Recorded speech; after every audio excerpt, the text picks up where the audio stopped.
First of all your I arthritis is because of IBS. आप इन चीजों को, that is why we diagnose people कि है क्यों आईबीएस की वजह से आर्थराइटिस है। पर आईबीएस जब ठीक होता ही नहीं है तो आपका आर्थराइटिस कैसे ठीक हो जाए? एक तो बात यह है। दूसरा बात, मेडिसिन नहीं लेने से थोड़ी ठीक हो जाएंगे आप, या नहीं मेडिसिन आप। लेने से थोड़ी ठीक हो जाएंगे आप। दोनों चीज बता रहा हूं मैं। आजकल ये भी दिमाग में है कि मेडिसिन लेने से नुकसान होता है तो मेडिसिन ना लें, पर मेडिसिन ना लेने से भी आप ट्रीटमेंट थोड़ी हो जाएगा आपका। आपको जिस वजह से वो प्रॉब्लम है उसको तो ठीक करना पड़ेगा ना, कि नहीं? हां, ये हो सकता है कि आप कोई ऑल्टरनेट ले रहे हो, आप केमिकल मेडिसिन की जगह आप हर्बल मेडिसिन, नेचुरल मेडिसिन ले रहे हो, पर उससे भी ट्रीटमेंट थोड़ी हो जाएगा आपका। क्योंकि बाहर से कुछ भी लेते हैं तो सपोर्ट होगा, अंदर से आपकी शक्तियों को थोड़ी बढ़ा देगा वो। आप भोजन खा के अपनी शक्ति बढ़ाते थोड़ी हैं, ये तो आपके दिमाग में बैठा हुआ है। आपकी शक्ति लगती है भोजन पचाने में। आपका शरीर अगर कमजोर होगा तो नहीं पचा पाएगा, है कि नहीं? तो भोजन से शक्ति जो है वो तो बहुत बाद की बात है, पहले उसमें इन्वेस्ट करना पड़ता है। ये नियम है, आप उसमें शक्ति इन्वेस्ट करोगे पहले, तब जाके वो कुछ बनाएगा आपके में, तब जाके डिपेंडिंग अपॉन आपकी स्टेट वो शक्ति कितनी रिकवर होती है। क्योंकि रिकवरी स्ट्रेंथ तो आपके बॉडी का ही है। बाहर से दवाई, कोई भी दवाई आपको ठीक नहीं करती।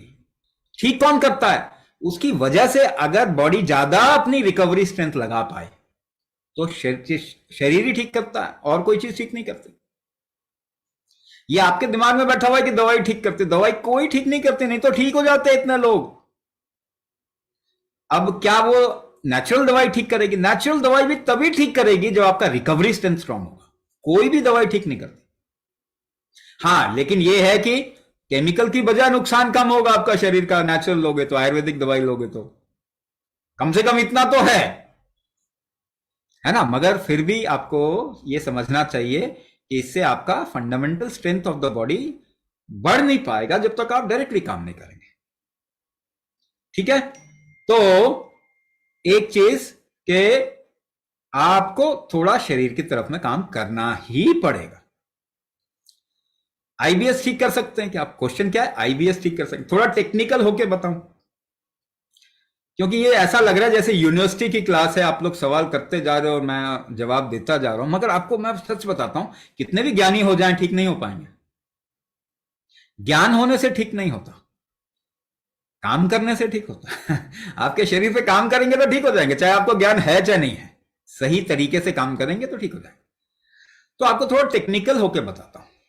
आपके शरीर में एक तरीके का फ्लो होता है। आईबीएस, इरिटेबल बाउल सिंड्रोम में दो तीन चीजें काम करती हैं। एक, आपके शरीर में फ्लो होता है। जब खाते हैं तो आप, पता है आपको, वो नीचे ही जाता है। चाहे आप लेट के भी खाएं तो भी वो आपके बॉडी के नीचे ही जाएगा, है ना? पेरिस्टाल्टिक मूवमेंट कहते हैं अंग्रेजी में। हम संस्कृत में या फिर आयुर्वेद के टर्म्स में बोलेंगे तो ये नाग वायु होती है। क्या होती है? नाग वायु। एक तो ये नाग वायु ठीक नहीं है तो इरिटेबल बाउल सिंड्रोम होने का चांस बहुत बढ़ जाएगा। दूसरा पक्ष, इसका दूसरा पक्ष है, एक चीज और होती है जिसे हम कहते हैं समान वायु। कोई भी चीज आपके शरीर में फैलती है तो किस बल पे फैलती है? समान बल होता है, और समान वायु वो मूवमेंट है। आपके शरीर में ठीक से चीजें अगर फैल नहीं रही तो एब्जॉर्प्शन भी नहीं होगा और डिस्ट्रीब्यूशन भी नहीं होगा। तो एब्जॉर्प्शन और डिस्ट्रीब्यूशन नहीं होगा तो क्या होगा? आपके शरीर में कोई भी टिश्यू जो होगा जल्दी डिप्लीट होगा, खत्म होगा। तो आपके जो इंटेस्टाइन है उसको सबसे ज्यादा रीजनरेशन चाहिए। वहां पे हमेशा टिश्यूज मर रहे हैं फिर पैदा हो रहे हैं, सबसे ज्यादा वहां पे रीजनरेशन चाहिए। अगर डिस्ट्रीब्यूशन नहीं होगा, मेटाबॉलिज्म ठीक नहीं होगा, रीजनरेशन नहीं होगा, तो वहां पे जो लेयर है इंटेस्टाइन की वो पतली होती जाएगी, वो रिकवर नहीं कर पाएगी और वो क्रैश कर जाएगी। तो आप कुछ भी खाएंगे तो उसमें ना, क्योंकि उसका स्ट्रेंथ नहीं है तो इरिटेशन होता है। बावल का इरिटेशन को इरिटेबल बावल सिंड्रोम कह दिया। दो चीज तरीके से बताया, नाग वायु और दूसरा क्या बताया? समान वायु। ये दो फैक्टर अगर आप ठीक कर दो तो आपका इरिटेबल बाउल सिंड्रोम ठीक हो जाएगा। ये हमने कई लोगों में देखा। तो क्या ये कैसे ठीक होगा? तो अगर हम आपके शरीर को आपको एक्सपेरिमेंट करने बोलते हैं कि भाई आप इतनी सांस लीजिए उतनी सांस लीजिए, ऐसा एक्सपेरिमेंट करने बोलते हैं, फिर वो आप नंबर लिखते हो कि इतनी लंबी सांस ले सकते हैं, इतना बॉडी को हिला सकते हैं, इतना बेंड कर सकते हैं, तो उससे हमारा आपके बॉडी का ना स्ट्रेंथ फैक्टर हम डायग्नोस कर पाते हैं। वही डायग्नोसिस की शुरुआत में बात चल रही थी। तो हम डायग्नोस कैसे करते हैं? जब आप ये एक्सपेरिमेंट करके भेजते हो, और आपको देख के भी हम कई डायग्नोसिस कर सकते हैं। तो ये सब मिला के हम एक डायग्नोसिस करते हैं कि क्या आपके अंदर कुछ किस वजह से ये इरिटेबल बाउल सिंड्रोम है। 2 वजह मैंने बताया, और भी हो सकता। तो उस वजह से अगर सपोज कीजिए आपके शरीर की नागवायु ठीक नहीं है, तो हम आपको क्या प्रैक्टिस देंगे? कस्टमाइज प्रैक्टिस देंगे, नाग कुंभक।